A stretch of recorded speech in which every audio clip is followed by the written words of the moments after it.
आप लोग high school और ट्वेल्थ के नंबरों में जाया करो। आप लोग आफ्टर ट्वेल्थ से जो होता है मेन एग्जाम वो है अब नीट का, ठीक है। तो अभी आप ये मत जाओगे कितने नंबर आना है, कितने कैसा क्या है, सही है जो भी है, लेकिन फिजिक्स केमिस्ट्री बायोलॉजी में अच्छे नंबर आने चाहिए थे, वो मैं हर अच्छे से कर रहा हूँ, ठीक है।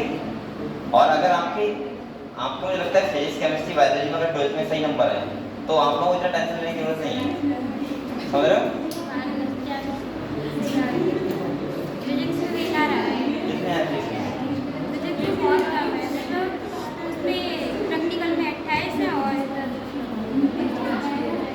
चलो जो भी नंबर है ठीक है सब कुछ, ठीक है। चलो बेटा हम लोग क्या कर रहे थे बताओ पहले।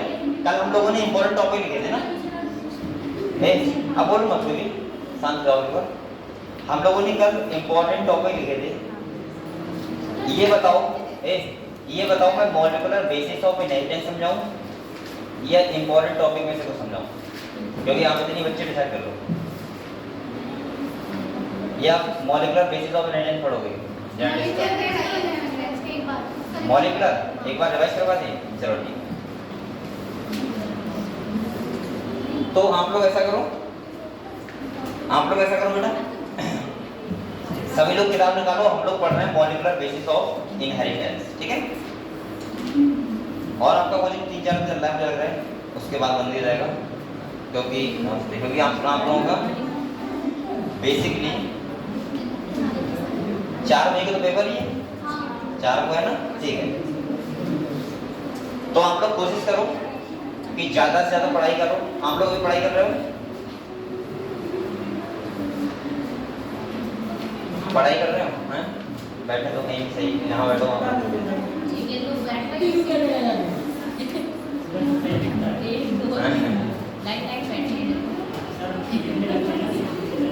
इधर बैठ जाओ, इधर क्या दिक्कत है भाई, इधर ही बेंच ही है।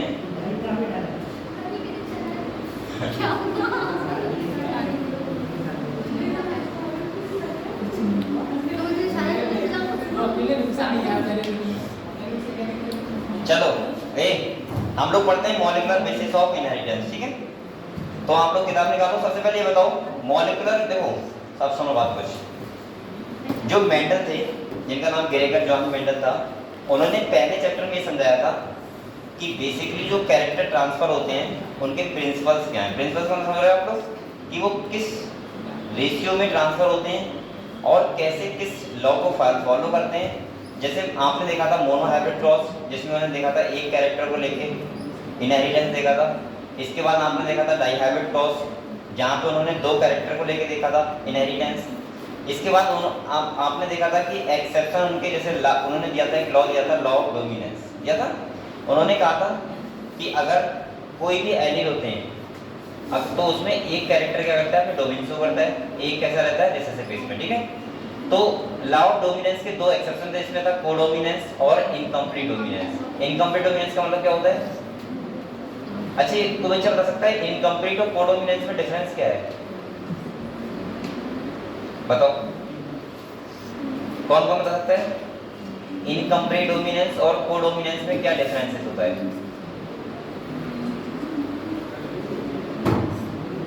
बताओ ना, जो भी बताओ है बताओ। और इनकम्प्लीट में एक कहाँ कर, अगर एक करता तो लॉ ऑफ डोमिनेंस हो ही जाता।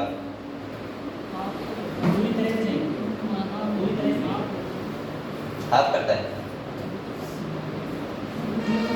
देखो डिफरेंस मैं बताऊं, इनकम्प्लीट डोमिनेंस का सिंपल सा मतलब है दोनों एलिल अपना कैरेक्टर शो करते हैं, लेकिन उससे कोई एक बंद कर दो, उससे कोई तीसरा कलर बनता है, सही है, वो होता है कौन सा? इनकम्प्लीट। और कोडोमिनेंस का मतलब होता है दोनों ही एलिल अपने डोमिनेंस शो करते हैं। जैसे आई ए और आई बी है, तो जो बच्चे का होगा वो कैसा होगा? A B. कैसा होगा? A B. कोई ऐसा नहीं कि ए बी मिलके ओ बन रहा है, लेकिन वहां पे क्या हो रहा था, रेड और व्हाइट मिलके क्या बन रहा था? पिंक।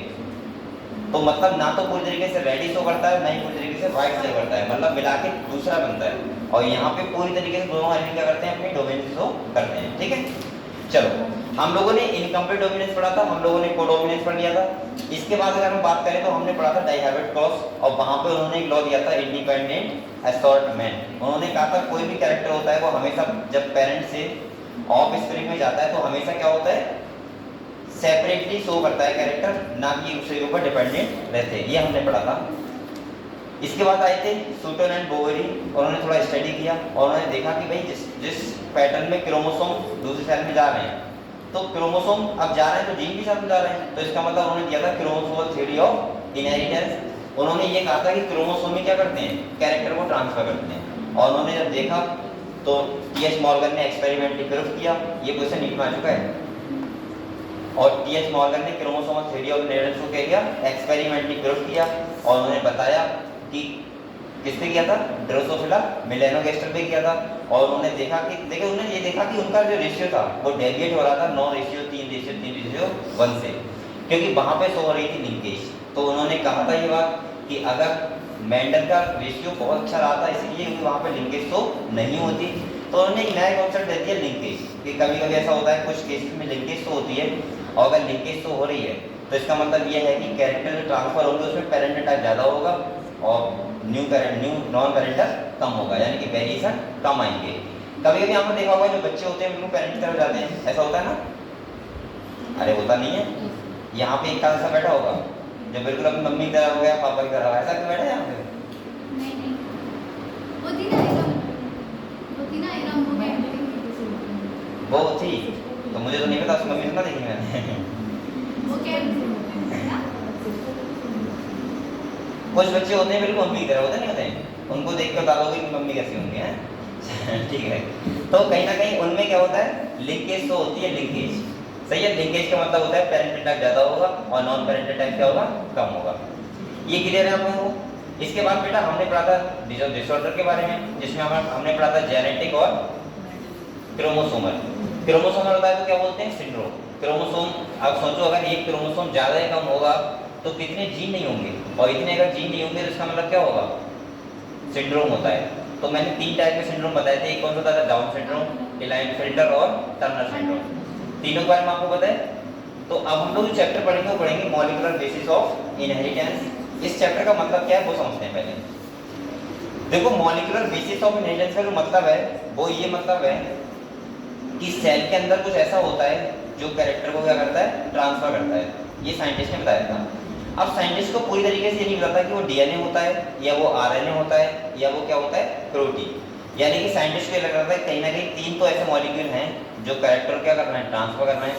या तो डीएनए हो सकता है, या प्रोटीन हो सकता है, या फिर आरएनए हो सकता है। ठीक है। तो इसमें हम लोग क्या क्या पढ़ते हैं, ये चैप्टर अगर देखा जाए तो पूरी बायोलॉजी का सबसे इंपॉर्टेंट चैप्टर है। सबसे ज़्यादा क्वेश्चन यहीं से आते हैं मॉलिक्यूलर बेसिस ऑफ इनहेरिटेंस से।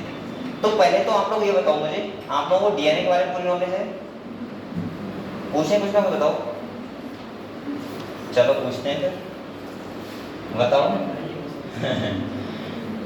चलो तुम लोग बताओ तीनों, अगले वाले तुम पता है डीएनए के बारे में कुछ? डीएनए का कौन बताओ उसका? सही है। आप लोग बताओ आरएनए फुल फॉर्म? बहुत सारा भी पूछ लिया है। अच्छा ये बताओ जो डीएनए का लेंथ, 6 लोग मेरे को बताओ, डीएनए का लेंथ होता है वो किस बात पर डिपेंड करता है? डीएनए का लेंथ डायरेक्टली प्रोपोर्शनल टू, मैंने लिखवाया भी है, नंबर ऑफ न्यूक्लियोटाइड। ठीक है। चलो तुम बताओ मुझे, एक न्यूक्लियोटाइड में क्या क्या होता है? अरे न्यूक्लियोटाइड किसे बोलते हैं?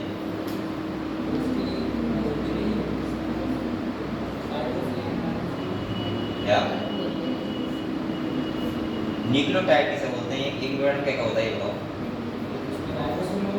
राइबोसोम कैसे होता है? मैं कह रहा हूँ 1 न्यूक्लियोटाइड इक्वल टू, नरेश बताओ। और फॉस्फेट ग्रुप, जब फॉस्फेट ग्रुप नाइट्रोजनस बेस और पेंटोस शुगर जब मिल जाते हैं तो क्या बनता है, एक न्यूक्लियोटाइड। ठीक है। चल दीपक बताओ बेटा, ये बताओ एक हेलिक्स की लेंथ कितनी होती है? एक हेलिक्स की, हाँ क्या क्या फिर एक हेलिक्स की ना हाँ देखो मैं टैंगस्टन कैसी बातें कर रहा हूँ? एक हेलिक्स की पूछ रहा हूँ पूरा, उसमें 10 बेस पेयर होते हैं वो तो 10, लेकिन लेंथ कितना होता है पूरा? 3.4 नहीं 3.4। अरे यार से नैनोमीटर में पूछ रहा हूँ, नैनोमीटर बताओ जो किताब में दी वो बताओ। एंगस्ट्रॉम क्यों ले जा रहे हो? नैनोमीटर 0.34 यानी कि कितना होता है? 0.34 नैनोमीटर। हाँ वो नैनोमीटर भी लिखा है बुक में, कहते नैनोमीटर पूछेगा वो। चलो और बताओ एक हेलिक्स का लेंथ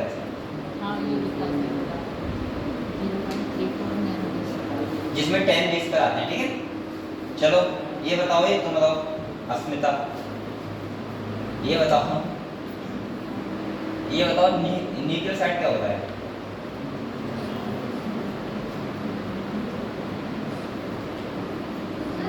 न्यूक्लियोसाइड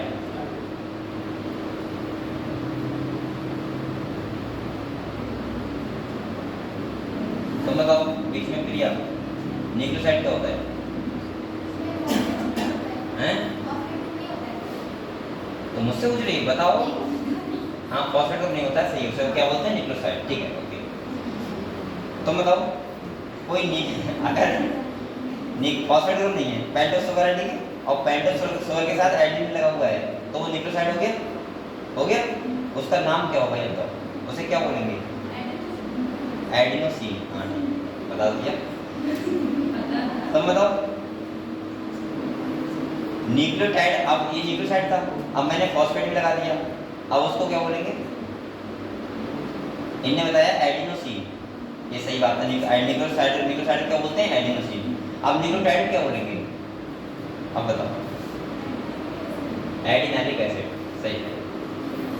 तुम बताओ, ये बताओ नाइट्रोजनस बेस होते हैं जो वो डीएनए में होते हैं एडेनिन, गुआनिन, साइटोसिन और थाइमिन, ठीक है।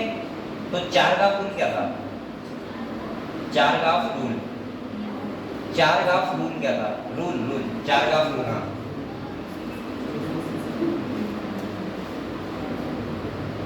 एक से मैं बताओ।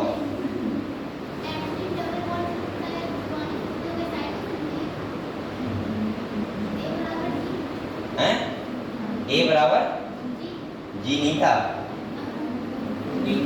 ए बराबर नहीं बोलते, ए डबल बॉन्ड नहीं बोलते, ए इक्वल टू टी। ऐसे बोलो प्यूरिन इक्वल टू पिरामिडिन। और एडेनिन के साथ थाइमिन कौन से बॉन्ड जुड़ा होता है? और गुआनिन साइटोसिन ट्रिपल बॉन्ड, ठीक है ठीक है। अब ये बताओ, ये देखो भाई, और बताओ ये बताओ आरएनए केस में क्या होता है, क्या चेंज होता है? थाइमिन की जगह यूरेसिल, ठीक है। तो मुझे लगता है आप लोगों को डीएनए के बारे में लगभग पता है, तो मैं ये टॉपिक से कर लूँ, ठीक है। सबको पता है डीएनए के बारे में, कोई दिक्कत तो नहीं है, सही है। अगले हमारा कौन सा आता है टॉपिक? Central dogma. मैंने कहा था सेंट्रल डोग्मा का मतलब क्या होता है बताओ?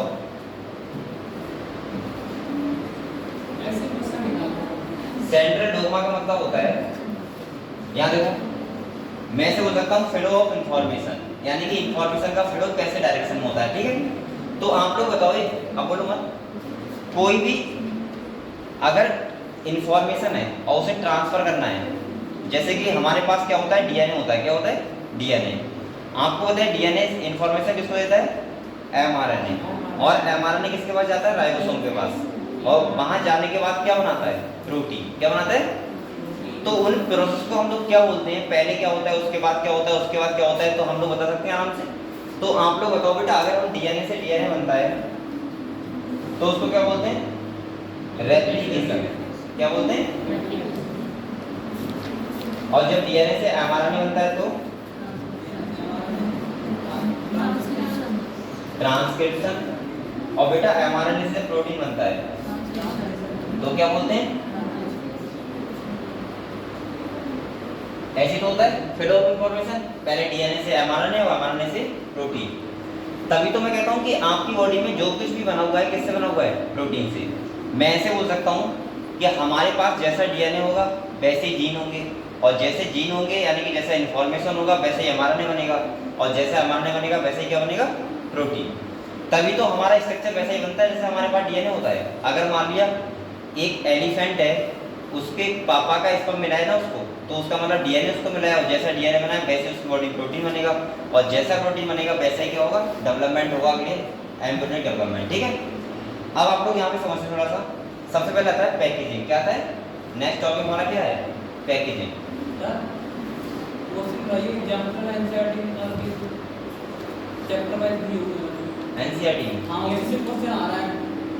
एनसीईआरटी को एमसीक्यू है एनसीईआरटी के। हां चलो पहले थोड़ा समझ दो, उसके बाद चलो तो करवा देंगे। क्या दूसरा सुनो, आप लोग मुझे ये बताओ सबसे पहले पैकेजिंग ऑफ डीएनए में किसी भी डॉट है?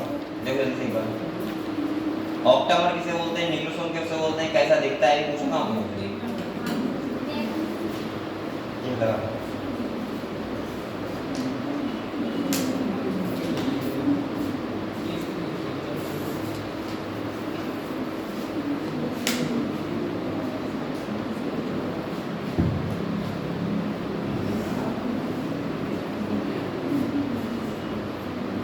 चलो पैकेजिंग पढ़ो बेटा, बातें मत करो।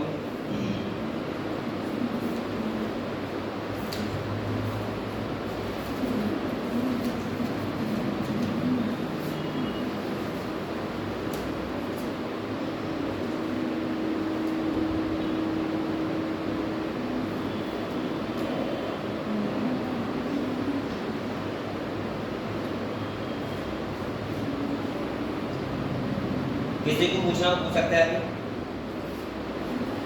यहाँ पे ये बताओ, सबसे पहले ये बताओ यहाँ पे प्रोटीन कौन सा होता है? Histone protein.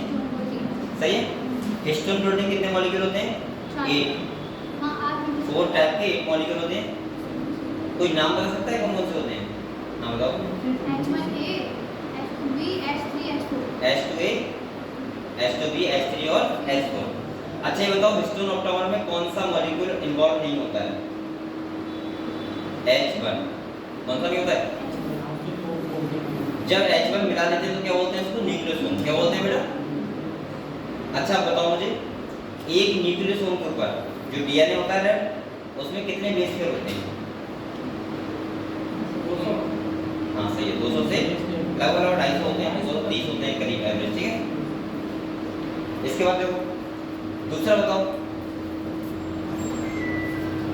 एक होता है कौन सा? ट्रांसक्रिप्शनली एक्टिव यानी कि यूक्रोमेटिन, और एक होता है हेटेरोक्रोमेटिन। तो हम लोग कैसे डिफाइन करेंगे यूक्रोमेटिन को, हेटेरोक्रोमेटिन को? यूक्रोमेटिन कैसे मतलब बोलेंगे? जो कौन सा क्रोमेटिन होता है? यूक्रोमेटिन जो ट्रांसक्रिप्शनली कैसा होता है? एक्टिव। कैसा होता है? और जो पैक्ड कैसा होता है? लूजली पैक्ड होता है। और इसके बाद अगर हम बात करें हेटेरोक्रोमेटिन की, तो क्या बोलते हैं? ट्रांसक्रिप्शन इनएक्टिव होता है। और कैसा पैक होता है? Density pack. तो एक बार पढ़ लो जल्दी से, फिर हम लोग बात करेंगे अगले।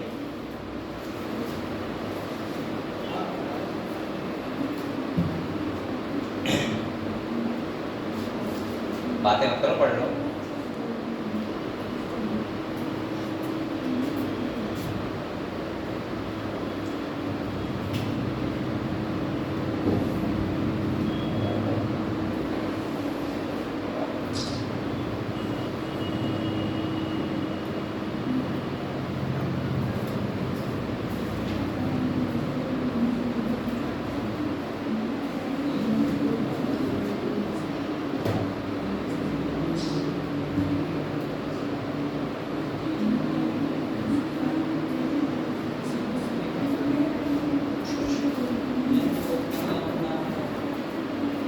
बेटा आप मुझे बताओ, अब मैं क्वेश्चन पूछ रहा हूँ, आपकी बातें हो गई? ये बताओ नरेश, बताओ ये बताओ जो हिस्टोन प्रोटीन होता है कौन से अमीनो एसिड रिच होता है? हाँ हिस्टोन प्रोटीन कौन से अमीनो एसिड रिच होता है? ये लाइन लिखी है एनसीईआरटी में, आर्जिनिन और लाइसिन। सही है, बताओ ना चाहिए आपको सब कुछ। हाँ इसके बाद ये बताओ प्रोटीन में कौन सा होता है? Positively negatively? पॉजिटिवली। और डीएनए का चार्ज होता है Negative. नेगेटिवली, पता है आप लोगों को? ठीक है, तो हिस्टोरी प्रोटीन एक बार पढ़ लो, इसके बाद हमारे नेक्स्ट टॉपिक पढ़ते हैं, क्योंकि चैप्टर बड़ा है ना, अगर आप लोग पूरा मैं एक्सप्लेन करूंगा तो कर नहीं पाऊंगा। लेकिन आप लोग पूछते रहना मुझसे अगर कोई डाउट हो आपको, ऐसा नहीं कि आप लोग खाली बैठे रहो बस।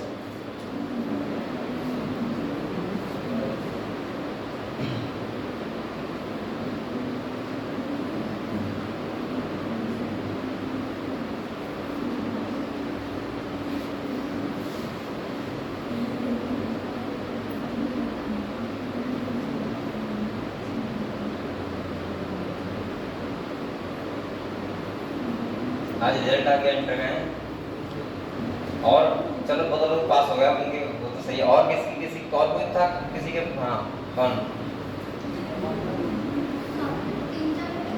हाँ बताओ, तुम्हारा तो हो गया।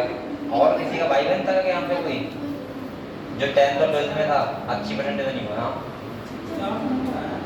किसके?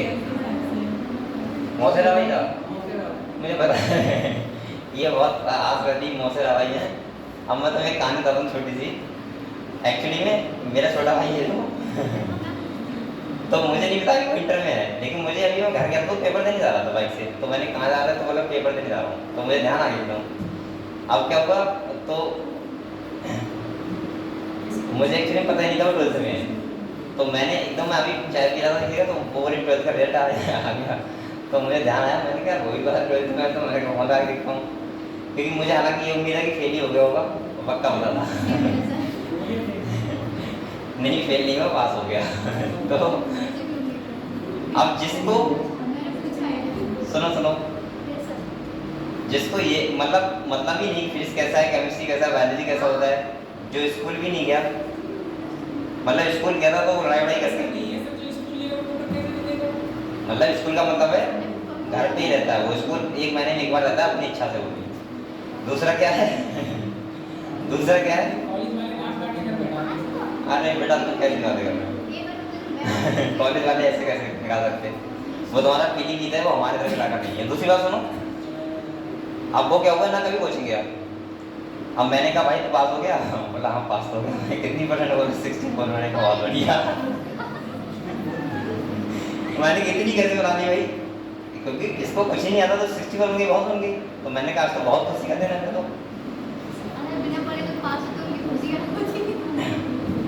मतलब मुझे लग रहा है शायद वो फिजिक्स में एक भी फॉर्मूला नहीं पता होगा, एक भी फॉर्मूला ना, उसकी कोई कॉपी है। अभी मुश्किल से स्कूल गया होगा 15 से 20 दिन पूरी साल में, तो फिर क्या फायदा, क्या पास होगा बताओ? तो मैंने कहा यार बताओ क्या सही है, पास तो हो गया हम दोनों।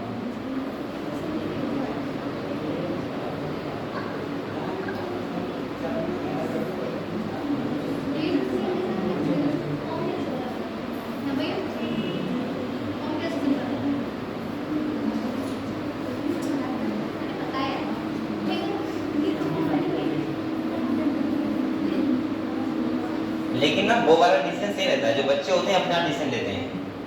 मैंने उससे कहा पढ़ाई करोगे, बोला मैं नहीं करूँगा, मैंने कहा ठीक है क्योंकि एक आदमी को घर रहना जरूरी है ना खेती करने के लिए, वरना खेती कौन करेगा? बीवी बाप ना करेगा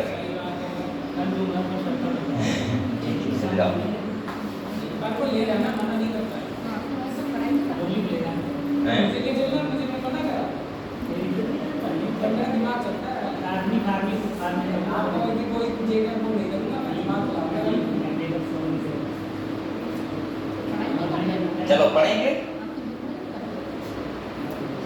एक आदमी को नहीं करनी चाहिए पढ़ाई, क्यों नहीं पता है?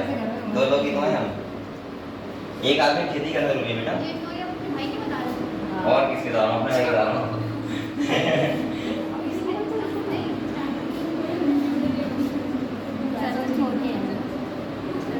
ऐसा होता है ना, क्योंकि भाई अपने घर का अलग अलग होता है। जैसे नहीं, अब मेरे फादर को अब अकेली जमीन नहीं कर मिलती इतनी, तो एक होना चाहिए, तो इसलिए मैंने सोचा तू आराम से मजे ले करके। अगर वो नौकरी भी करेगा 50,000 तो क्या फायदा निकालेगा? इतना तो खेती से कमा लेगा। हैं? ओह, चलो ठीक है बेटा, आप रहने दो, इधर आ जाओ। और हमारा हिसाब थोड़ा अलग है ना, हमारा दो जगह हिसाब किताब है, मम्मी का भी कोई नहीं है तो वहाँ पे भी है। हाँ, तो वो इसीलिए चलो पढ़ते हैं बेटा, ये रहने दो, कोई बात नहीं। अब आप लोग समझते हैं थोड़ा सा, अब ये बताओ, ठीक है ले लेना, नो एमबी समझाओ पहले। इसके बाद ये बताओ, हम लोगों ने क्या पढ़ा अभी, पैकेजिंग पढ़ ली बेटा। इसके बाद नेक्स्ट टॉपिक कौन सा बताओ, नेक्स्ट टॉपिक बताओ।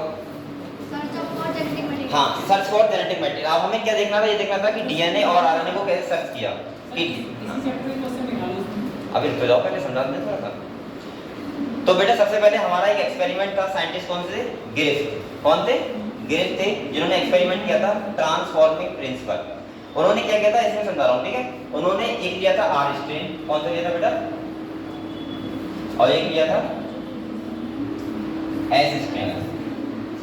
आर स्ट्रेन और ये किसके थे, बैक्टीरिया। कौन सा क्या लिया था बेटा, बैक्टीरिया लिया था, और इसका नाम था स्ट्रेप्टोकोकस निमोनी, जो क्या करता है, निमोनिया कॉज करता है। क्या करता है, निमोनिया कॉज करता है। अब आपको सोच सकते हो निमोनिया कॉज करता है, तो उन्होंने क्या किया, एक माइस था, चूहा लिया और चूहे के अंदर इंजेक्ट कराया। पहले करवाया आर स्ट्रेन, इसके बाद करवाया एस स्ट्रेन। इसमें ये बताओ डिजीज कौन सा, पैथोजन कौन सा होता है, आर स्ट्रेन या एस स्ट्रेन, एस स्ट्रेन।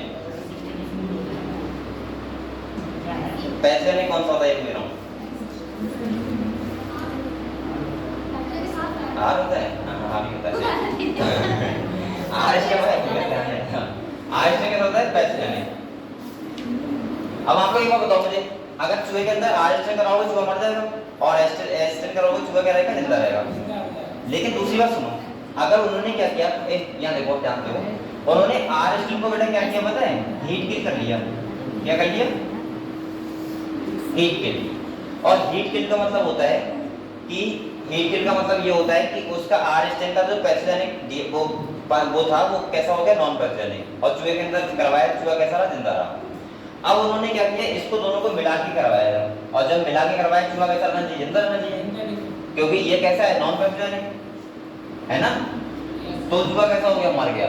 तो ये कर तो नहीं पाए, पूरा बता तो नहीं पाए, लेकिन उन्होंने ये बताया था कि कहीं ना कहीं इसने इसको पैथोजेनिक बना दिया। इसका मतलब कुछ ट्रांसफर किया होगा, और जो ट्रांसफर किया होगा वही क्या होता है, जेनेटिक मटेरियल। बोलो मत। उसके बाद 3 साइंटिस्ट और आए, जिनके नाम क्या कहते हैं बेटा, बताओ, मैकार्टी, एवेरी और मैक्लियोन। सही है, ये 3 साइंटिस्ट आए, इन्होंने बायोकेमिकल नेचर को अपनाया, और इन्होंने क्या किया, अब यहाँ पे देखो आप लोग एक बार समझो। अगर मैं इस सॉल्यूशन में, इन्होंने पहले प्रोड्यूस को डाला, और जब प्रोड्यूस को डाला तो प्रोटीनोडाइज्ड हो गया, लेकिन ट्रांसफर क्या हो रहा था, डीएनए। क्या हो रहा था बेटा, डीएनए। तो अब जब उन्होंने आरएनए डाला तब भी कुछ नहीं हुआ, चूहा मर गया तब भी, और जब डाला डीएनए तो चूहा कैसा रहा, जिंदा, क्योंकि डीएनए क्या हो गया, डाइजेस्ट। तो इसका मतलब इससे हमें पता लगा था कि डीएनए क्या होता है, जेनेटिक मटेरियल। समझ गए, क्लियर हुआ। चलो तो पढ़ लो जल्दी से।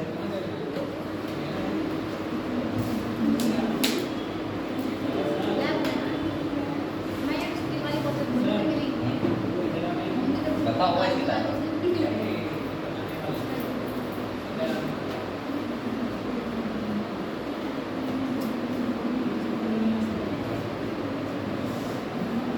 बेटा इसके बाद मैं दोनों एक्सप्लेन समझा रहा हूँ, ठीक है।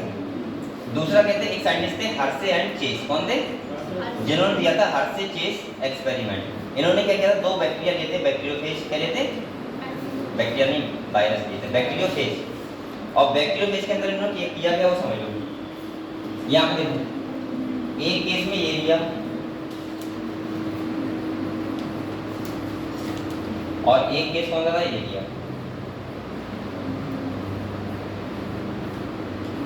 आप लोग ये बताओ, बीच में क्या होता है, डीएनए होता है। ये क्या है बेटा, डीएनए, सही है। और ये क्या है, प्रोटीन कोड। अब आप लोग ये बताओ मुझे, इन्होंने क्या किया, एक में डीएनए को रेडियो एक्टिव से लेबल किया, और किससे किया बेटा? फास्फोरस से। किससे किया? फास्फोरस से। और प्रोटीन को किससे किया? सल्फर से। और सल्फर का आइसोटोप ये 35 और इसका कितना है? 32। एक बात ध्यान रखना, ये आइसोटोप आपको पता होनी चाहिए। सही है? आप लोग सुन रहे नहीं सुन रहे? अब यहाँ पे देखो, अभी आपको बताया ये क्या करता है, जब बैक्टीरिया को इन्फेक्ट करता है तो अपना डीएनए क्या करता है? ट्रांसफर करता है। भाई वायरस क्या करता है? जब भी किसी को इन्फेक्शन करेगा तो अपना जेनेटिक मटेरियल क्या करेगा? ट्रांसफर करेगा। तो यहाँ पे इसने ट्रांसफर किया और इसने यहाँ पे ट्रांसफर किया। आप लोग बताओ इसे कौन से केस में रेडियो एक्टिव मिलेगा? सेल के अंदर, बैक्टीरिया के अंदर। ये केस 1 है और ये केस 2 है। आप लोग बताना इस वाली कंडीशन में सेल के अंदर। अब एक दो डीएनए ट्रांसफर हो रहा है ना, तो डीएनए तो अब रेडियोएक्टिव तो इस यहाँ पे डीएनए किया है ना, तो ये फास्फोरस वाला मिलेगा सेल के अंदर, क्योंकि प्रोटीन कोड तो बाहर है ना, वो कैसे मिल जाएगा? तो इसका मतलब ये सेल के अंदर मिला फास्फोरस रेडियोएक्टिव, और इससे पता लगा कि डीएनए ही क्या होता है? Genetic material. और यहाँ से 100% प्रूव हो गया था कि DNA is a genetic material. Clear? तो दोनों एक्सपेरिमेंट आप लोग जल्दी पढ़ लो, फिर आगे बढ़ते हैं। पढ़ो, बातें मत करो।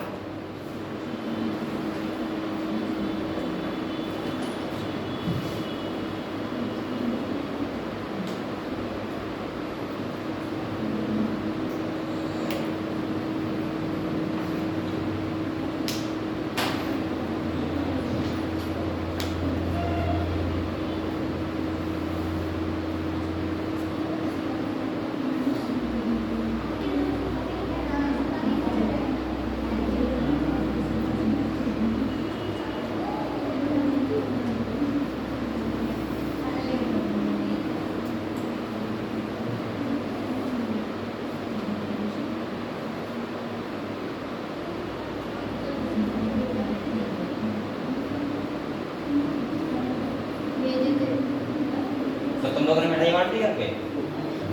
मिठाई नहीं बांटी क्यों? ये सर मतलब 11 बजे घर से जाते हैं। तो अभी 10,000 लड्डू लेके जाना।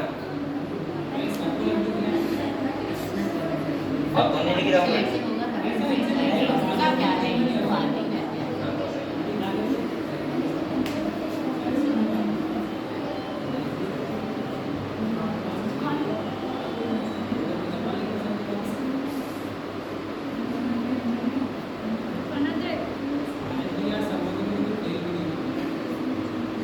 फेल तो नहीं, कोई नहीं होगा।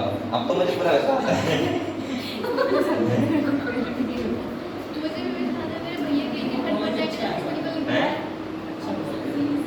फेल तो कोई नहीं होगा। अगर हिमांशु पाल सकता है इसका मतलब ये है कि कोई पाल सकता है।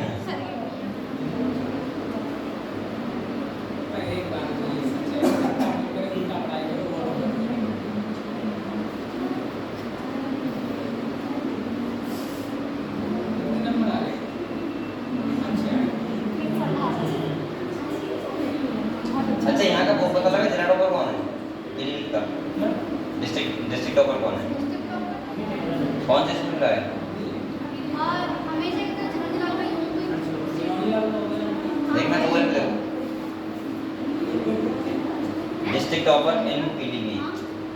बरेली। अरे पहली बार फेसबुक आ गया होगा बेटा।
कल आया रिजल्ट 1 घंटे पहले।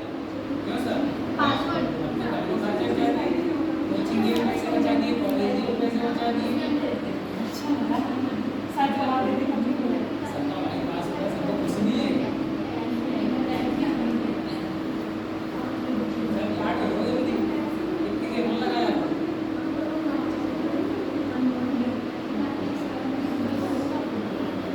इसमें वो डालते वक्त उन्होंने पासवर्ड डाला है, ये बताया था। नहीं बताया। कौन दिया था? सरस्वती विद्या मंदिर कौन सा है? सरस्वती विद्या मंदिर यही तो है चिरौंजीलाल। नहीं, पूरनपुर में है कोई? हाँ, हाँ ग्रुप का है। हाँ, तो भाई की लड़की है पलक बनवा, लेकिन बहुत कम नंबर इसके आए, 90% ड्रॉप कर दिया। नहीं सर 97.1 का है कोई टॉपर। अरे नहीं, ये 454 नंबर 90%। मैंने उसे बनाया था, है ना?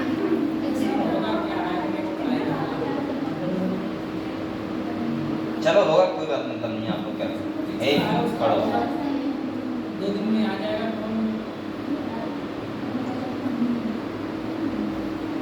इसकी स्पीड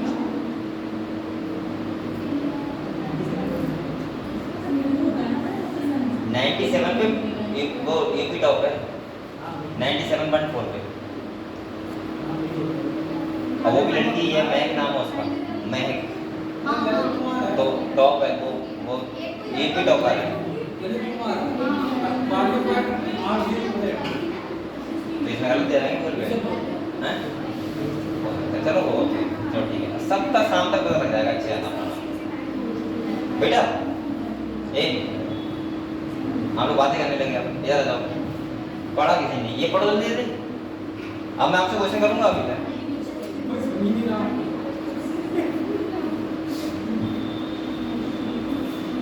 आपने ऐसी चीज भी लगा के चलो मोबाइल रखो अपने अपने, और बेटा ये पढ़ो किताब को। अच्छा आप बताओ मुझे, इसमें पासवर्ड नहीं लिखा है। स्टॉप। पासवर्ड पता लग रहा है ऐसे नहीं लिखा है।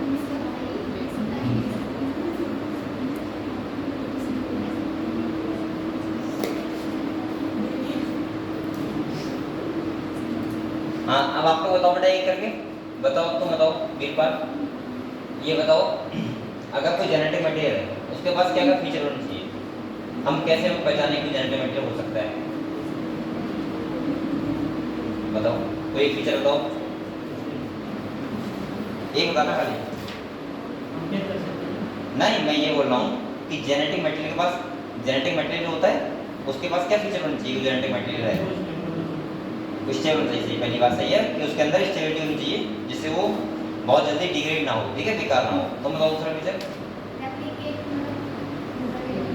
रेप्लिकेट भी होता हो, सही है, ठीक। तो बताओ अस्मिता, तीसरा बताओ।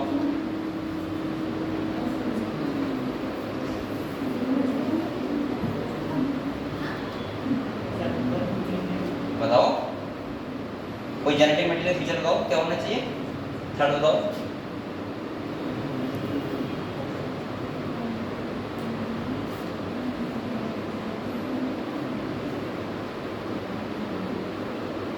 नहीं पता है?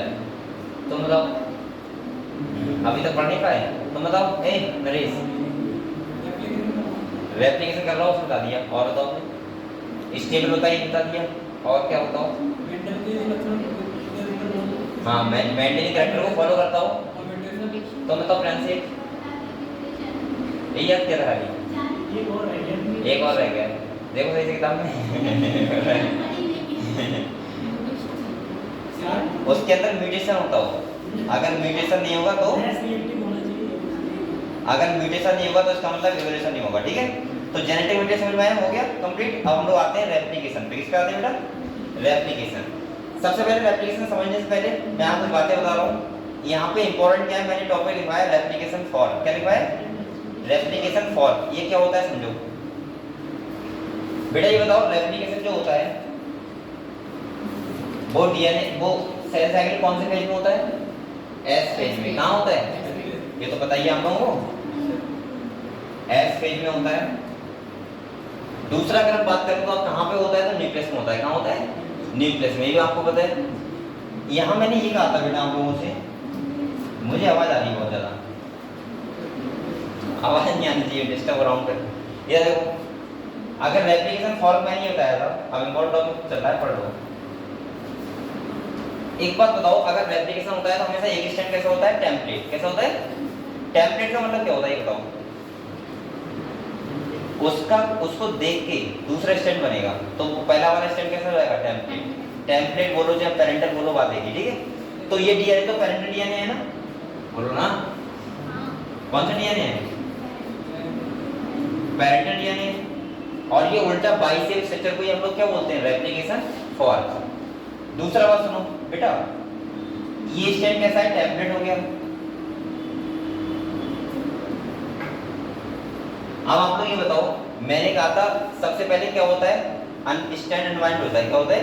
Stand unwind. आप लोग बताओ, इसकी कुछ पोलैरिटी होगी ना, जैसे यहाँ पे अगर मान लिया एडेनिन है तो यहाँ क्या होगा बताओ? थाइमिन। यहाँ एडेनिन है, यहाँ ग्वानिन, यहाँ साइटोसिन, यहाँ ग्वानिन, यहाँ साइटोसिन, यहाँ ग्वानिन, यहाँ साइटोसिन, ऐसे तो है। ये क्या है? 5 to 3, तो ये वाला क्या होगा बेटा? 3 to 5 होगा। अब आप लोग ये बताओ मुझे, अगर यहाँ एडेनिन, यहाँ थाइमिन, यहाँ एडेनिन तो यहाँ थाइमिन, यहाँ ग्वानिन तो यहाँ साइटोसिन। अब इसे हम टैबलेट क्यों बोल रहे हैं? क्योंकि जो न्यू स्टैंड बन रहा है ये वाला, ये इसके कॉम्प्लीमेंट्री बनेगा ना, ये है समझ में? अगर यहाँ साइटोसिन है तो इस स्टैंड पे क्या होगा? ग्वानिन। अगर यहाँ एडेनिन है तो यहाँ पे क्या होगा? दूसरे स्टैंड पे थाइमिन। दूसरा सुनो, मैंने बताया था यहाँ पे एक एंजाइम होता है जो वर्क करता है, मेन एंजाइम, उसे बोलते हैं डीएनए पॉलीमरेज। क्या बोलते हैं? डीएनए पॉलीमरेज, और जो हमेशा वर्क करता है 5 प्राइम टू 3 प्राइम। तो आप लोग बताओ बेटे, देखो ये 5 to 3 है, तो अब ऐसी तो अनबाइंड हो रहा है एक तरफ से, तो ये वाला स्टैंड तो अपने आप बन जाएगा ऐसे, ये कंटिन्यू बन जाएगा ना, क्योंकि नीचे से बन रहा है 5 to 3।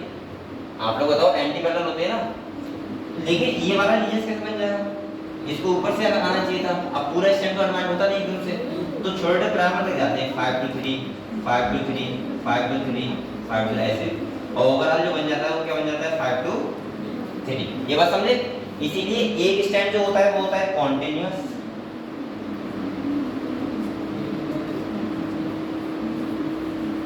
और एक कैसा होता है बेटा? डिसकंटिन्यूअस। दूसरी बात सुनो, कॉन्टिन्यूअस वाले को हम लोग क्या बोलते हैं? Leading stand. क्या बोलते हैं बेटा? Leading stand. और इसको बोलते हैं लैगिंग स्टैंड।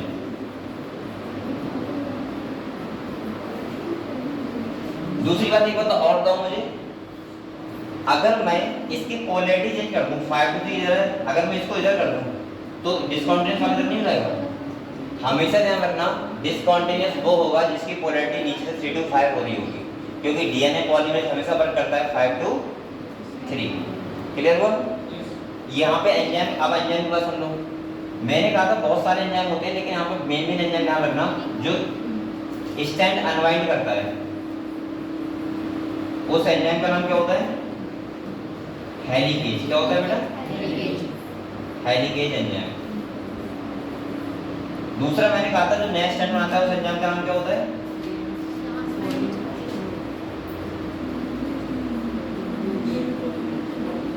DNA polymerase. ठीक है, इसके बाद मैंने कहा था जो ज्वाइन स्टैंड करता है उसका नाम क्या होता है?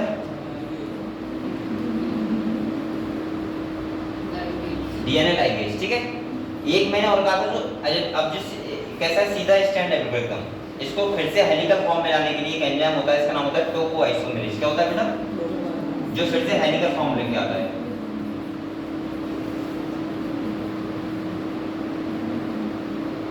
ठीक है, और हम बोल सकते हैं कि यहाँ पे ये सारे एंजाइम जो होते हैं जो इन्वॉल्व होते हैं किसमें? रेप्लिकेशन। ठीक है, एक और बताया था मैंने, अगर हम देखें यहाँ पे तो मैंने कहा था एक प्रोटीन लगती है जब ये स्टैंड स्टेबल अनस्टेबल रहता है, उसको बोलते हैं SSBP, single standard binding protein. Clear? तो ये सारे एंजाइम आपको ध्यान रखना है। ये था हमारा क्या? DNA replication. दूसरा बात मुझे बताओ, अब आपको बताओ एडेनिन सामने क्या लगेगा? थाइमिन, ग्वानिन सामने साइटोसिन, साइटोसिन के सामने ग्वानिन, ग्वानिन के सामने साइटोसिन, साइटोसिन के सामने ग्वानिन, ग्वानिन के सामने साइटोसिन और साइटोसिन के सामने ग्वानिन। एडेनिन के सामने क्या लग जाएगा, थायमिन। अब यहाँ पे देखो थायमिन के साथ एडेनिन, थायमिन के साथ एडेनिन, साइटोसिन के साथ गुआनिन। अब आप लोग बताओ ये वाला डीएनए ये वाला डीएनए सेम नहीं हो जाएगा, सेम होगा, तभी तो एक स्टैंड वर्क करता है टेम्परेट स्टैंड की तरह।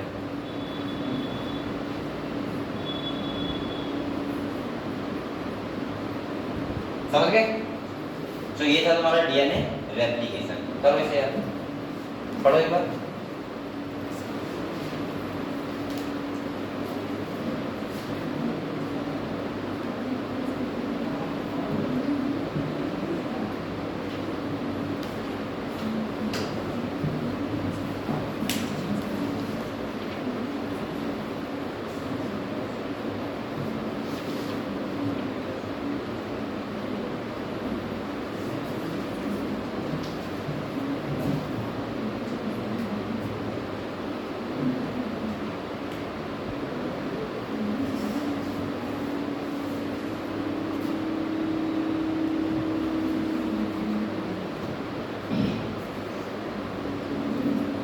पढ़ लो रेप्लिकेशन, पढ़ लो पूरा।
आज मैं क्वेश्चन पूछूंगा आप लोगों से।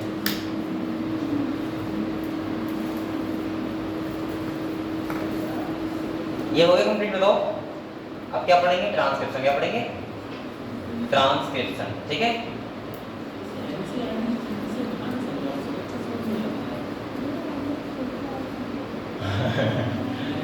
अभी बेटा टाइम इतना बचा है कि आप लोगों को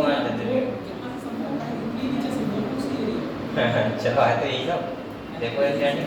अब तुमने एनसीईआरटी लाइब्रेरी पढ़ी है तो मैं क्या करूँ बताओ, जिसने पढ़ी होगी उसको पूरा समझ में आ गया होगा। अच्छा चलो अभी निकाल लेंगे एनसीईआरटी।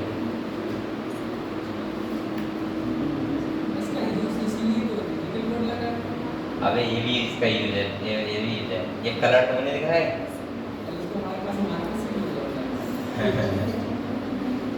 कमाल अच्छे हैं।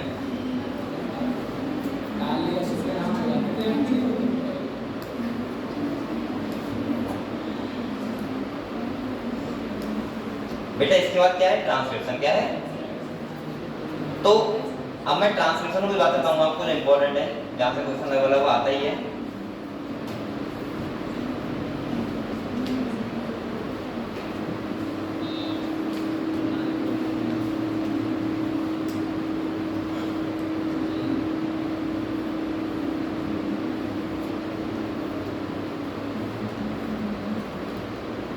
वाईफाई चलता है।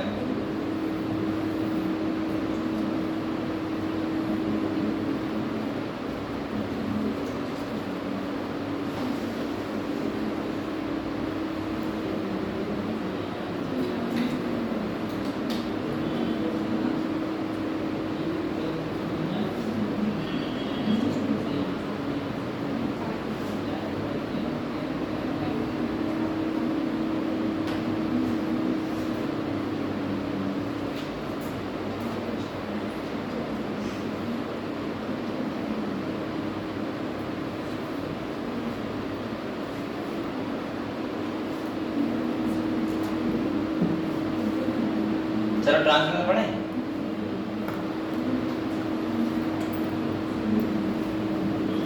अब बेटा आपके एग्जाम के बहुत कम दिन बचे हैं, ठीक है, बहुत ही कम। कब है? 4 तारीख। आज कितनी तारीख है? 25। तारीख बताना। तारीख पता लगता है। ये तो ऐसे कहा है ऐसे लगता है ना कि दिन हवा की तरह उड़ रहा है।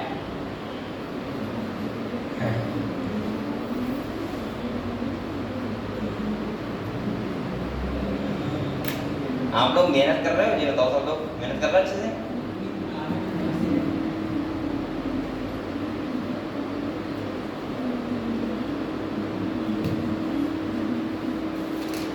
आप लोग इतनी मेहनत कर रहे हो, खाना खाने का टाइम नहीं है।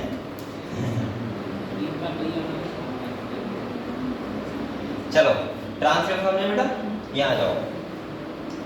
अगर मैं ट्रांसक्रिप्शन की बात करूं,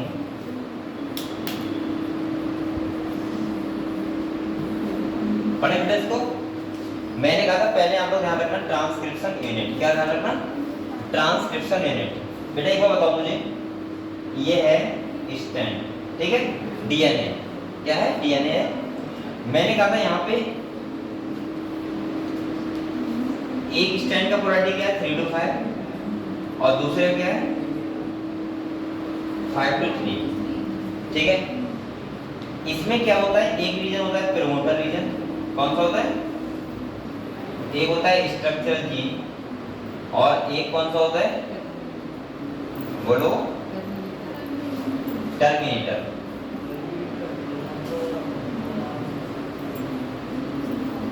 आप लोग ये बताओ मुझे, ये वाला कौन सा स्टैंड होगा? Temporary stand. कौन सा होगा? और इस वाले को क्या बोलते हैं? Coding stand. मुझे एक बार बताओ यहाँ पे जल्दी से, क्या टेम्परेरी स्टैंड की पोलैरिटी हमेशा 3 to 5 ही रहेगी या मैं चेंज कर सकता हूँ अपनी इच्छा से? बताओ। मैं टेम्परेट की स्टैंड की पोलैरिटी चेंज कर सकता हूँ? नहीं, क्योंकि गधो। क्यों? क्यों बताओ, ऐसा क्यों बताओ? हैं? हाँ बोलो, क्यों नहीं कर सकता?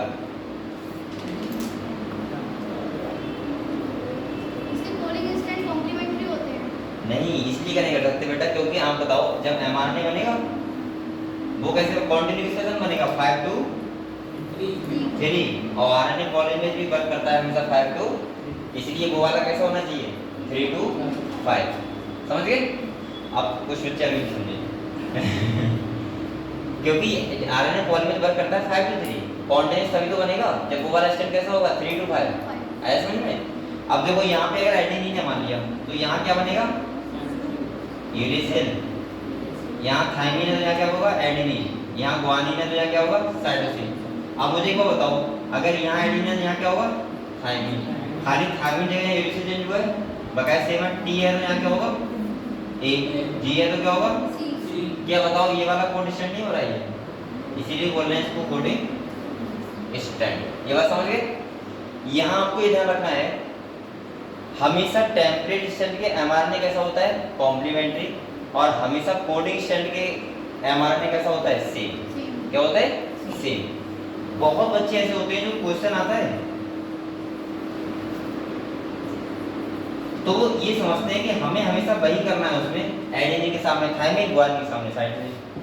उन्हें मतलब नहीं वो क्या पूछ रहा है क्या नहीं पूछ रहा है, उन्हें ये पता होता है कि एडिसन ने बताया था एडेनिन के सामने हमेशा थाइमिन जुड़ा होता है, ग्वानिन के सामने हमेशा साइटोसिन। अगर आप लोग सोचो, अगर वो बेटा आपको कोडिंग स्टैंड का दे दे और पूछे mRNA का सीक्वेंस बताओ, तो क्या आप ये करोगे? कॉम्प्लीमेंट्री करोगे? नहीं, आप सेम देखोगे, खाली थाइमिन है क्या होना चाहिए? यूरेसिल बस। बस सेम देख लो। ऐसे ही टीआरएनए का बता दो। mRNA एंटीकोडन किसके बनाता है? टीआरएनए से। जब ये mRNA जाएगा राइबोसोम के पास तो क्या बनाएगा? टीआरएनए। और टीआरएनए बनेंगे वो इसके कैसे होंगे? ये कोडॉन है तो वो क्या होंगे? एंटीकोडन। और यानी कि इसके कॉम्प्लीमेंट्री बनाएगा। क्या बनाएगा बेटा? कौन? टीआरएनए। अब एक बार बताओ मुझे, अगर पेपर में उसने mRNA दिया है और किसका पूछा है? टीआरएनए का, कॉम्प्लीमेंट्री कर दो। अगर उसने टेम्परेट स्टैंड का दिया है, कोडिंग का पूछा है, कॉम्प्लीमेंट्री कर दो। अगर उसने कोडिंग का दिया है और mRNA का पूछेगा तो क्या करोगे, सेम। और दूसरा आप लोग करोगे बेटा tRNA और टेम्पलेट स्टैंड का सेम। समझ गए, क्लियर हुआ? कौन किसके कॉम्प्लीमेंट्री को आपको ध्यान रखना पड़ेगा। देखो फिर बता रहा हूँ, टेम्पलेट का कोडिंग स्टैंड क्या है, कॉम्प्लीमेंट्री। टेम्पलेट का mRNA क्या है, कॉम्प्लीमेंट्री। और mRNA का tRNA क्या है, कॉम्प्लीमेंट्री। बस इतना ध्यान रखना है। और ऐसे टाइप का सीक्वेंस पूछा जाता है पेपर में, और फिर बच्चे क्या कर देते हैं, गलत कर देते हैं। ठीक है, दूसरा सुनो, ये क्लियर है ना। दूसरा मैं क्या कर रहा हूँ, यहाँ पे ये क्या होते हैं, ट्रांसक्रिप्शन यूनिट, फिर मोटर, स्ट्रक्चर जीन और टर्मिनेटर, तीनों मिला क्या बोलते हैं हम लोग, ट्रांसक्रिप्शन यूनिट, ये तो बोलते हैं। अब यहाँ पे तीन प्रोसेस होती है, एक होता है इनिशिएशन,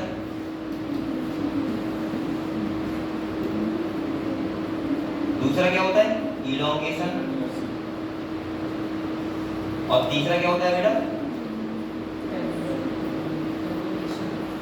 टर्मिनेशन। ठीक है, इनिशिएशन में जो स्टार्ट होता है वो कौन सा फैक्टर होता है, सिग्मा फैक्टर। कौन सा होता है, ये तो होता है,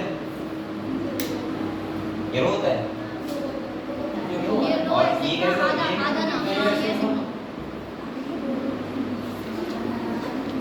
ये सिग्मा है दोबारा से, और ये क्या है बेटा, रो। हम रो पहले बना था तो ये बना था हम दोनों एक से रखते हैं। चलो ठीक है, फिर मैं इसको देख के उसको उल्टा कर देता, क्योंकि रो तो मुझे पता है ऐसे होता है। इसका सुनो, अब इलोंगेशन में क्या होता है, डीएनए की लेंथ बढ़ती है, सिग्मा फैक्टर स्टार्ट करता है।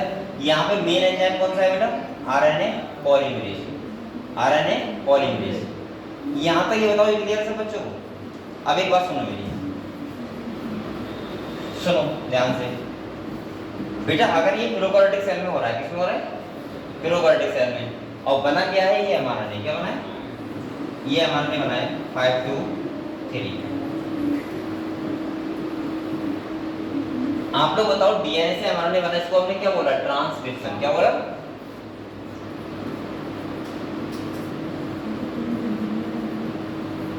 अब मुझे एक बार बताओ आप लोग, ये ट्रांसक्रिप्शन होने के बाद अगर ये प्रोकार्योटिक सेल में ट्रांसक्रिप्शन हो रहा है तो इसके बाद ट्रांसलेशन तुरंत स्टार्ट हो जाएगा। ये फंक्शनल एमआरएनए होगा, कैसा होगा, फंक्शनल। लेकिन अगर ये यूकैरियोटिक सेल है, कौन सेल है, यूकैरियोटिक सेल है अगर तो ट्रांसक्रिप्शन जो होगा उसमें ये एमआरएनए बना है, इसको बोलते हैं एचएन एमआरएनए बोलते हैं। और दूसरा ये कैसा होता है, नॉन फंक्शनल। कैसा होता है, नॉन फंक्शनल, ये वाला। बेटा ये कैसा होगा, नॉन फंक्शनल होगा। और हम बोल सकते हैं कि अभी इसमें कुछ काम करने की जरूरत है, यानी कि इसको बोलते हैं हम लोग स्प्लाइसिंग। क्या बोलते हैं, स्प्लाइसिंग। तो मैंने क्या बोला, ध्यान रखना है, अगर यूकैरियोटिक सेल में डीएनए से एमआरएनए बनाए तो उसको बोलते हैं प्राइमरी ट्रांसक्रिप्शन। उस टाइम पे आरएनए को बोलते हैं एचएनआरएनए, और वो कैसा होता है, नॉन फंक्शनल। ठीक है, यूकैरियोटिक सेल में। उसके बाद उसमें कुछ एक्स्ट्रा प्रोसेस होगी, स्प्लाइसिंग, कैपिंग और टेनिंग। और इसके बाद क्या होगा, एक्स्ट्रा प्रोसेस होने के बाद वो बनेगा फंक्शनल एमआरएनए। पहले इसको क्या बोलेंगे, एचएन एमआरएनए। क्लियर हुआ, हेटेरोजेनस आरएनए। यानी कि इसमें दोनों पार्ट होते हैं, इंट्रॉन और एक्सॉन। अब आपको पता है इसके तो यूकैरियोटिक सेल में तो ये एक्स्ट्रा प्रोसेस करने की जरूरत होती है, लेकिन प्रोकार्योटिक सेल में ये करने की जरूरत नहीं होती है। क्लियर हुआ ये बात, क्लियर हुआ। अब देखो मैं तीन नाम लिख दे रहा हूँ जो जो बेसिकली होते हैं। पहला यहाँ पे होता है कैपिंग, क्या होता है, दूसरा होता है टेनिंग, और तीसरा होता है स्प्लाइसिंग। बेटा आप लोग बताओ, कैपिंग हम किससे करते हैं, 3-मिथाइल गुआनोसिन ट्राइफॉस्फेट। कैसे करते हैं, 3-मिथाइल गुआनोसिन ट्राइफॉस्फेट। अगर टेनिंग की बात करें तो आप उसको बोलते हैं पॉली एडिनाइजेशन। यहाँ करते हैं इसे 3-मिथाइल गुआनोसिन ट्राइफॉस्फेट। ठीक है, और स्प्लाइसिंग का मतलब क्या होता है, इंट्रॉन को हटाना और एक्सॉन को जोड़ना। इसे क्या बोलते हैं, स्प्लाइसिंग। तो स्प्लाइसिंग का मतलब होता है इंट्रॉन को हटा दो। इंट्रॉन कैसा होता है, अनयूज्ड पार्ट,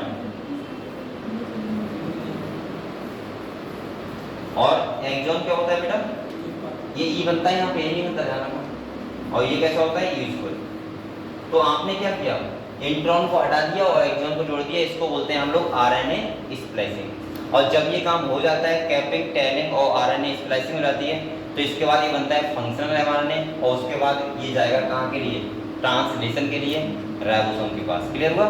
तो ये तुम्हारा पूरा प्रोसेस था किसका, ट्रांसक्रिप्शन का। पढ़ लो एक बार देखो।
बोतल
मिलकर पढ़ाई कर रहा है।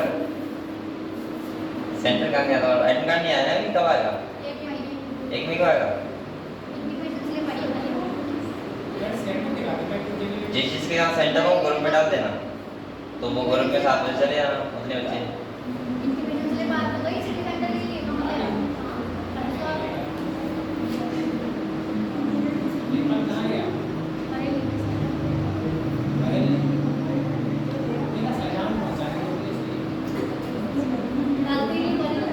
तो तो अपना उधर डाल देता देहरादून साइड में।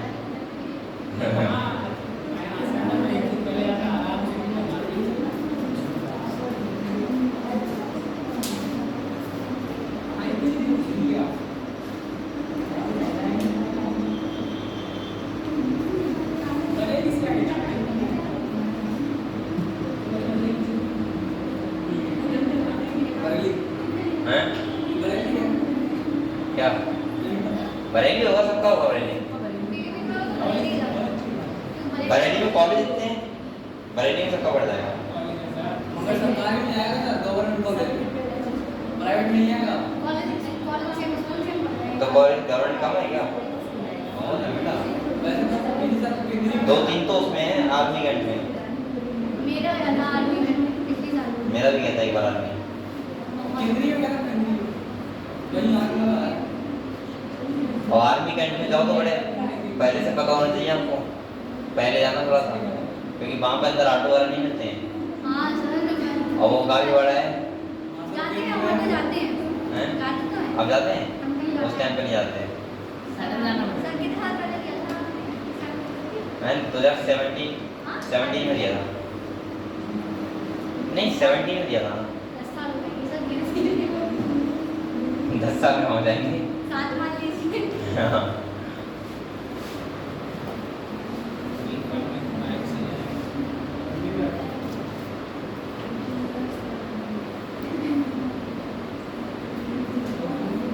सीवीडी का तो है ना। सर बस क्या फ्री रहती है, ठीक है? किस किसका? बच्चा बच्चों का अगर एक तरीका होगा।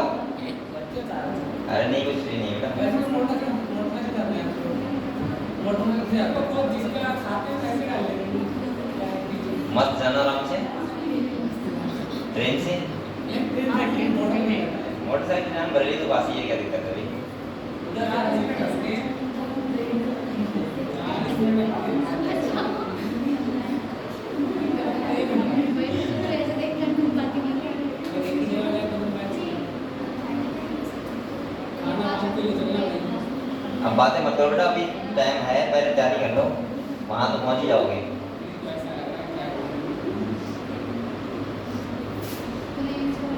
चलो ये बताओ, ट्रांसलेशन हो गया? एक ट्रांसलेशन हो गया। अब पढ़ते हैं ट्रांसलेशन। क्या पढ़ते हैं? और ट्रांसलेशन में पहले क्या आता है? Genetic codon. क्या आता है? Genetic codon. जेनेटिक कोडॉन के बारे में बताओ मुझे सबसे पहले। ये यूनिवर्सल होते हैं, कितने होते हैं टोटल? 64। और कोड कितना करते हैं? 61। 3 कैसे होते हैं? Stop codon. एक कैसा होता है? Starting codon. ये तो होते हैं। और एक बात ध्यान रखना, नियरली यूनिवर्सल होते हैं। नियरली यूनिवर्सल कैसे होते हैं? Nearly universal.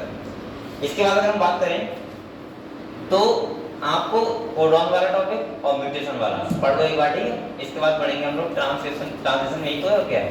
राइबोसोम के पास जाता है, वहां पे हमारा नेम क्या बनता है? टीआरएनए। क्या बनता है? टीआरएनए बनता है। और टीआरएनए क्या करता है? कोडॉन को लेके आता है, अमीनो एसिड को लेके आता है और साथ में पॉलीपेप्टाइड को जोड़ता रहता है। सही है? ये तुम्हारा टॉपिक, ये दोनों टॉपिक में किताब समझा रहा हूँ, ठीक है? चलो किताब निकालते हैं।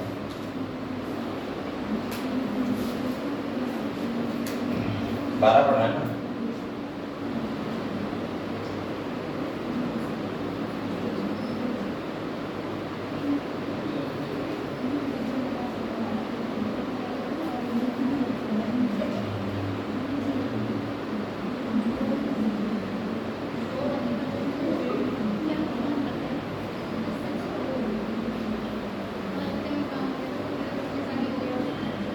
ये देखो, ये होती है ट्रांसक्रिप्शन यूनिट। क्या होती है बेटा? ट्रांसक्रिप्शन यूनिट होती है, जिसमें प्रोमोटर रीजन है, टर्मिनेटर है, ये कैसा है? टेम्पलेट, ये कोडिंग स्टैंड स्ट्रक्चर जीन हो गया। सही है? ये स्टार्टिंग साइड होती है, कैसी होती है? टर्मिनेटर का मतलब ही होता है स्टॉप वाली साइड। इसके बाद ये क्या है बेटा? इनिशिएशन, इलोंगेशन और टर्मिनेशन। यहाँ देखो, इनिशिएशन का मतलब होता है यहाँ सिग्मा फैक्टर एक्टिव है, और ये क्या है बेटा? RNA polymerase enzyme. कौन सा एंजाइम है? RNA polymerase. इलोंगेशन में लेंथ में बढ़ रहा है, और यहाँ पे देखो रो फैक्टर एक्टिवेट हो गया, तो ये क्या हो गया? Stop process. क्लियर? और ये क्या बन गया? एमआरएनए। अगर ये प्रोकैरियोटिक सेल में होगा तो ये तुरंत प्रोटीन बनाएगा, और अगर यूकैरियोटिक सेल में होगा तो क्या करेगा? अभी कुछ एक्स्ट्रा प्रोसेस होंगी, उसके बाद ये बनेगा फंक्शनल। तो देखो, ये कुछ एक्स्ट्रा प्रोसेस हो रही है, जहाँ पे पहले कैपिंग होती है, इसके बाद टेलिंग होती है, उसके बाद क्या होती है? स्प्लाइसिंग। कैपिंग का मतलब होता है 3 मिथाइल गुआनोसिन ट्राइफॉस्फेट से होती है। अगर कैपिंग की टेलिंग की बात करें तो पॉलीएडेनोसिन बोलते हैं। स्प्लाइसिंग का मतलब बोलते हैं इंट्रॉन को हटाना और एक्सॉन को जोड़ देना। सही है? ये हो गया। अब ये होने के बाद ये कैसा बन जाता है? फंक्शनल। और ये न्यूक्लियस से कहाँ जाता है? साइटोप्लाज्म में, किसके पास? राइबोसोम के पास। कहाँ जाता है? राइबोसोम के पास, ठीक है? और राइबोसोम के पास जाने के बाद ये क्या होते हैं? कोडॉन।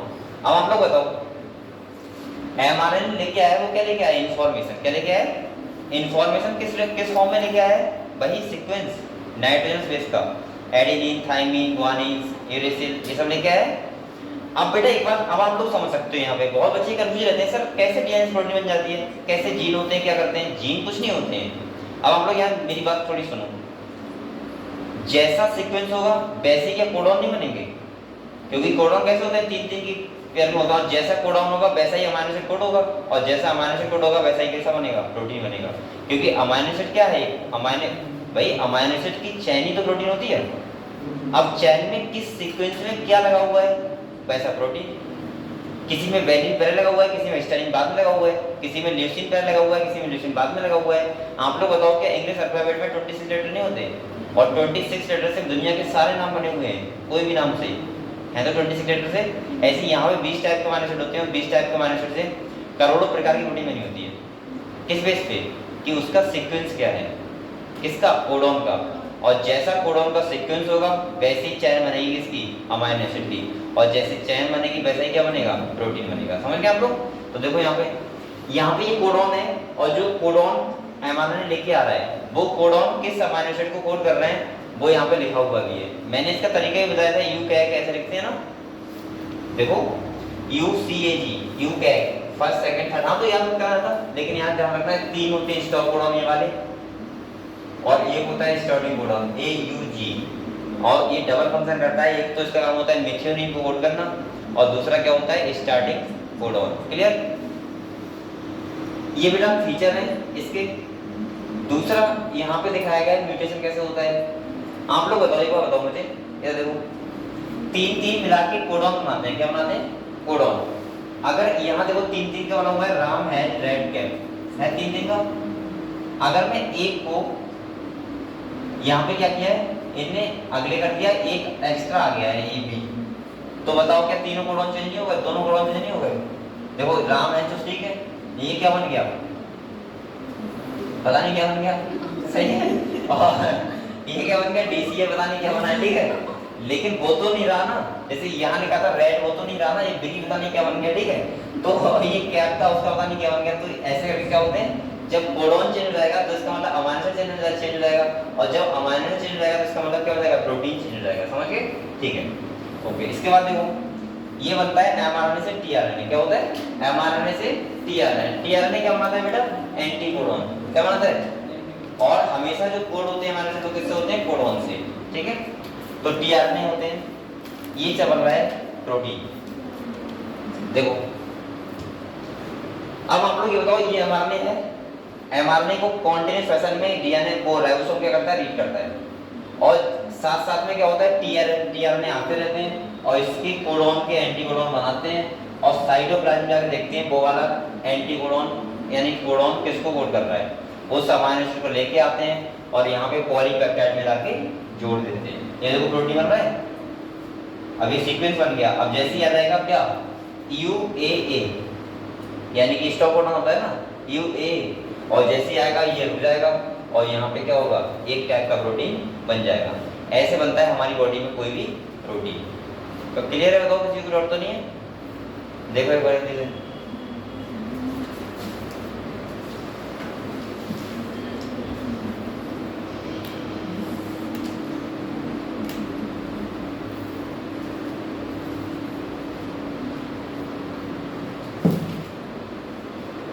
पढ़ो जल्दी।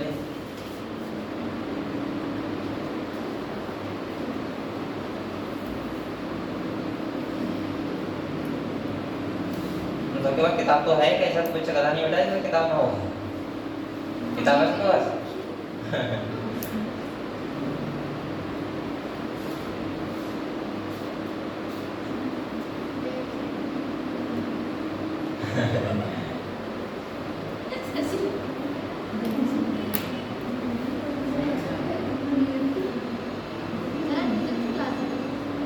आज मैं मैसेज आ रहा था ना कि बच्चे आना जरूरी है। अच्छा सभी आ रहे हैं। वाला पर सब नहीं आता है। हाँ तो वैसा सभी तो आए। चलो पढ़ो बेटा पढ़ो।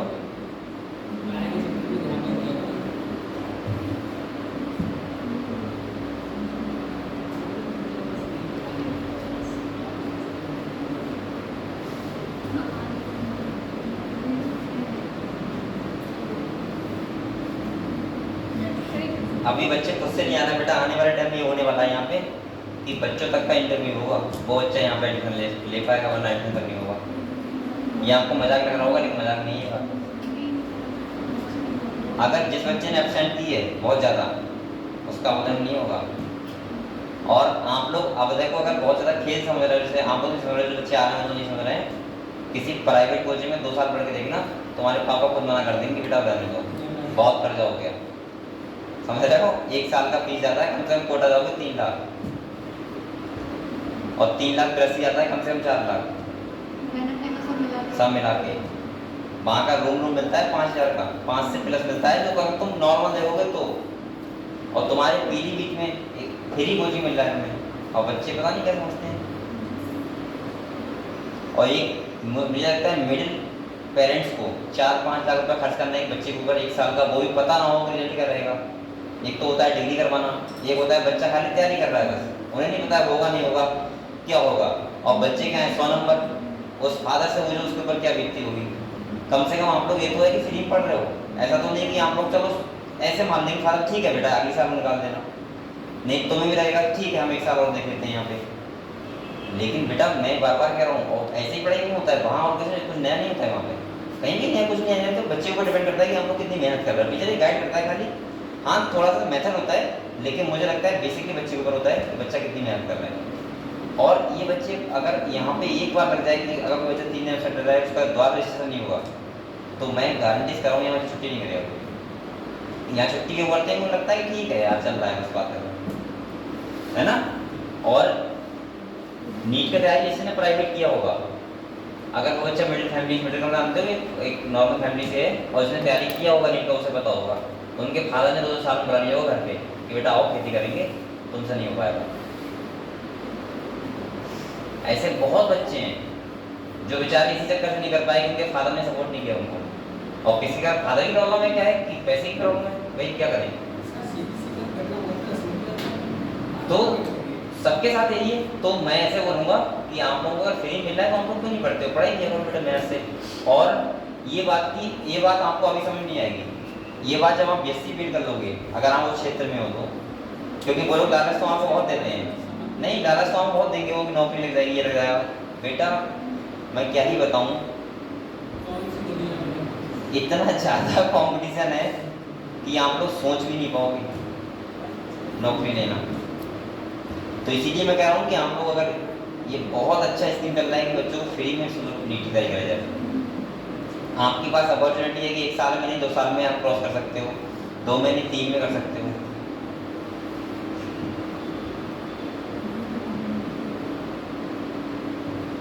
ये तो क्वेश्चन है देखो, कट जाओगे तुम लोग, फिर प्रियांशी क्यों रही हो।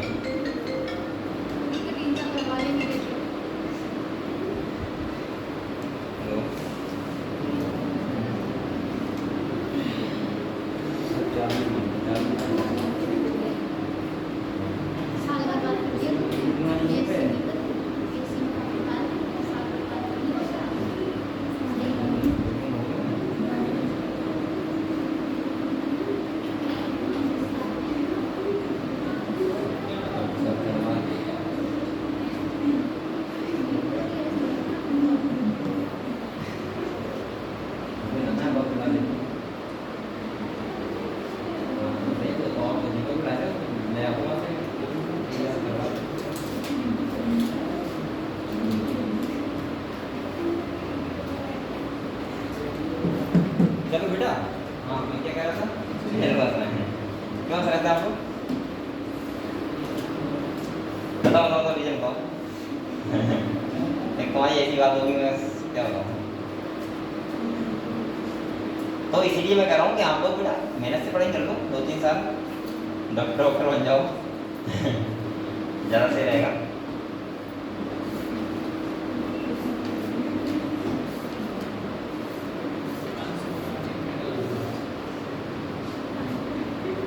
चलो ये पढ़ लिया, इसके बाद देखो हमारा नेक्स्ट टॉपिक कौन सा था बेटा, लैक ऑफ ड्रोन कौन सा है, मैंने बताया था रेगुलेशन ऑफ जीन एक्सप्रेशन, ठीक है।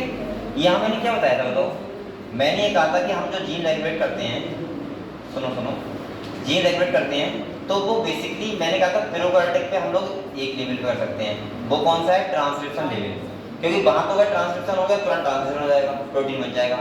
जीन रेगुलेशन समझते हो आप लोग क्या है कि अगर हमारी बॉडी में किसी की जरूरत नहीं है तो वो चीज़ नहीं बनेगी, और जब जरूरत है तो वो चीज़ बनेगी। तो उन जीन्स को हमें रेगुलेट तो करना है ना कैसे ना कैसे।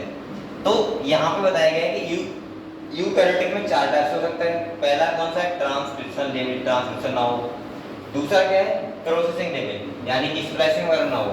तीसरा कौन सा है, एमआरएनए से वो एमआरएनए न्यूक्लियस से कहाँ ना जाए, साइटोप्लाज्म में जाए। और चौथा क्या है, ट्रांसलेशन लेवल यानी कि हम ट्रांसलेशन ही ना होने दें, ठीक है। अब हम लोग मेन कॉन्सेप्ट पे अगर आए तो यहाँ पे आते हैं, ये वाला से ये इंपॉर्टेंट है, यहाँ से क्वेश्चन हर साल आता था बराबर, लास्ट ईयर भी क्वेश्चन आया था, सही है। देखो होता क्या है, ध्यान समझो, यहाँ पे पानी नहीं थी बस है ना, वही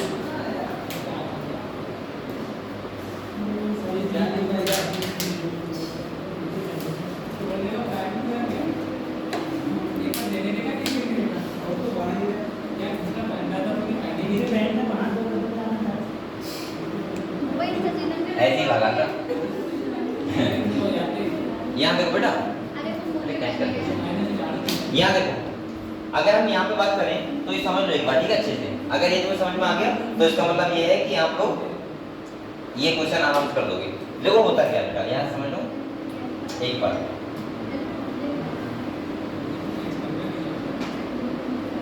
यहाँ देखो, यहाँ पे ये कह रहा है, समझ लो तुझे, ये डीएनए का सेगमेंट है। क्या है? डीएनए का सेगमेंट है। यहाँ पे क्या है? जीन्स है। मैंने कहा था सेगमेंट डीएनए पे क्या होते हैं? जीन्स होते हैं।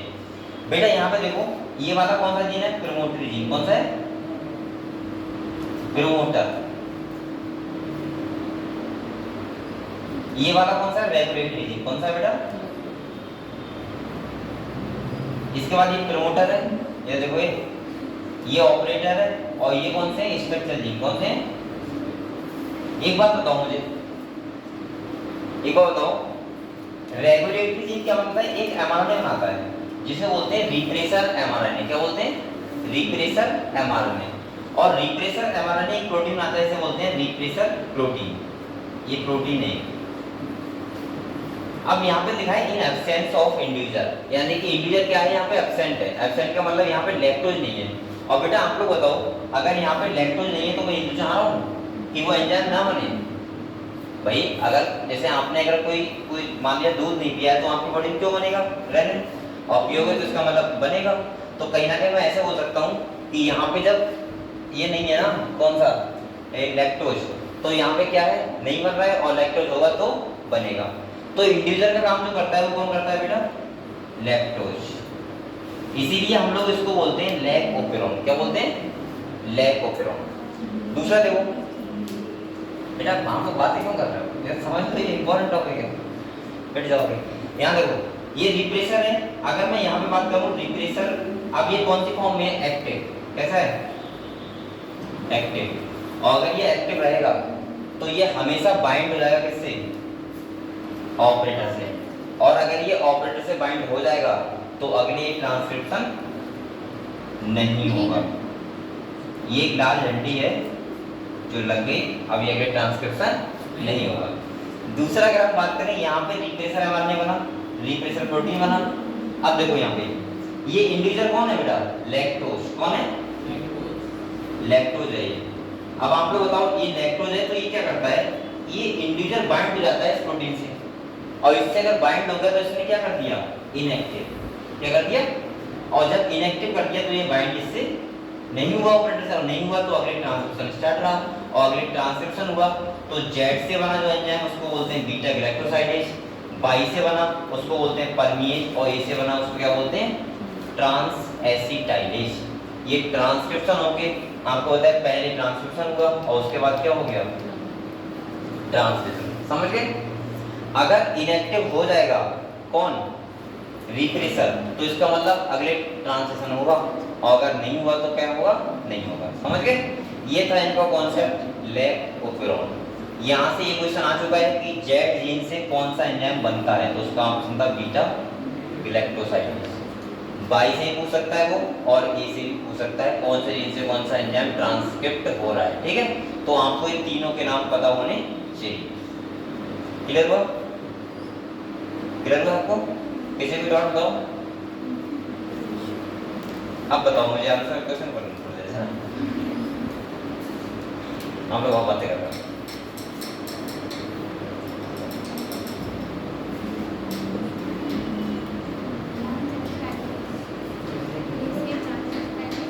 चलो ये बताओ, प्रियांशु जाएगी, एक बात नहीं है, क्या होगा बेटा? बताओ, हंस कर ये बताओ। ये बच्चे बहुत हंसते हैं। ये बताओ, हम लोग इसको लैकोपेरोन को बोलते हैं। ये बताओ, ए जो जीन होता है वो कौन सा एंजाइम ट्रांसफर करता है? Trans acetylase. ठीक है, चलिए तुम्हें याद है तो रहने दो, कोई बात नहीं। हाँ सही बात है। अच्छा ये बताओ, इसमें इंटीजर की तरह वर्क कौन करता है, तुम बताओ। तो क्या हो सकता है, इंटीजर की तरह क्या वर्क करता है, समझा तो है नहीं, उसे तो पता है तब, बताओ। अबे ये लिखा हुआ है, ये पढ़ तो कोई लेक्चर दिखा नहीं है। लेक्चर वर्क करता है किसी तरह, इंटीजर। तो बताओ, तुम शाम बैठे थे, ठीक है ना। फिर बताओ, ये बताओ, ये इंटीजर का वर्क क्या होता है, क्या करता है ये? हाँ हाँ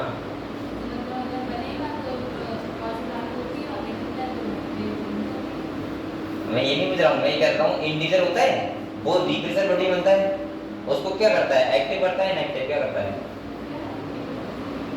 मैं ये कह रहा हूँ रिप्रेजेंट प्रोटीन है ना, तो जो ये होता है इंटीजर, ये क्या करता है, इनएक्टिव कर देता है, बाइंड होकर एक्टिव कर देता है, नेगेटिव। ये इनएक्टिव कर रहा है और इनएक्टिव हो जाएगा तभी तो बाइंड नहीं होगा, लिखा हुआ है सब कुछ। चलो जल्दी रिवाइज करो।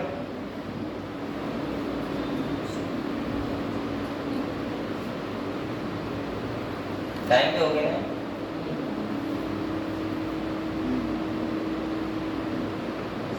आप लोग बताओ, HTP और DNA फिंगरप्रिंटिंग आपको आता है सबको?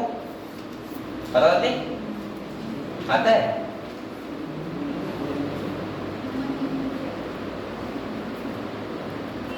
बताओ अंशिका, तुम बताओ HTP का फुल फॉर्म क्या होता है? हाँ इतना तो पता ही होगा। ठीक है, ये कितने साल का प्रोजेक्ट था? हाँ सही से बोलो ना, ऐसे डरा क्यों नहीं मुझे। दूसरा ठीक है, तो ये क्लियर है आप लोगों को? अच्छा ये बताओ, हम लोग DNA फिंगरप्रिंटिंग में क्या देखते हैं, बताना। DNA सीक्वेंस क्या बोलते हैं उसको? नहीं, जब हम वो देखते हैं DNA फिंगरप्रिंटिंग करते हैं, तो मैंने बताया था क्या देखते हैं हम, सबसे इम्पोर्टेंट है जो नाम बताया था मैंने, बी से था, बी से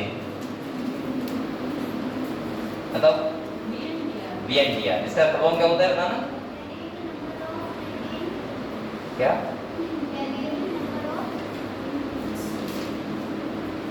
पता तुम्हें भी नहीं है। Tandem repeat, variable number of tandem repeat. तो बेटा एक बार रिवाइज कर लो पूरा, और ये तुम्हारा ये चैप्टर हो गया, ठीक है। नेक्स्ट सेशन हम लोग पढ़ेंगे बायोटेक्नोलॉजी। कौन सा पढ़ेंगे? जो मुझे ज्यादा इंपॉर्टेंट लग रहा है वो क्या लग रहा है, बायोटेक्नोलॉजी, ठीक है। इसके बाद करो रिपीट एकदम।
चलो बेटा कल पढ़ेंगे इसका फिजिक्स पढ़ो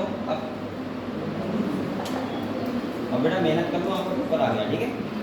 बहुत से ठीक है, चलो।